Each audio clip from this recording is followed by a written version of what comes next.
Hello everyone, good afternoon.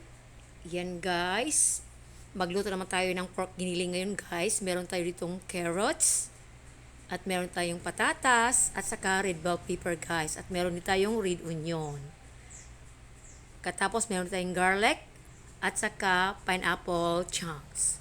Yan guys, ang ating mga sangkap. Pero meron pa tayong ibang sangkap guys, yung pineapple juice, at saka oyster sauce, at liquid nor seasoning, at meron kunting sugar at salt. Yan guys ang ating mga sangkap. Tapos ground pork. Yan siya guys. Ito ang ulam ng mga kids guys sa kanilang lunch. At siguro pati na rin sa dinner. Pero tingnan ko lang guys, baka magluto din sila ng ibang ulam. Ayan na guys. Igisa na natin ang garlic at saka onion. Yan, tapos lagay ko na guys ang ground pork at saka oyster sauce. Yan siya guys. Tapos isunod natin ang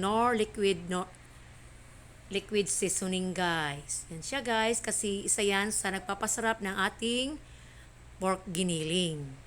Yan siya guys. Yan, tapos paano na natin guys? Ayan na ang pineapple juice. Dinamihan ko siya guys para masarap ang ating lutuing pork giniling. Tapos ayan na guys, lagay ko na yung pineapple chunks. Yan siya, maraming pineapple chunks. Tapos mamaya guys, isunod ko na yung ibang sangkap. Yan siya. Yan. Tapos sunod natin guys ang red bell pepper.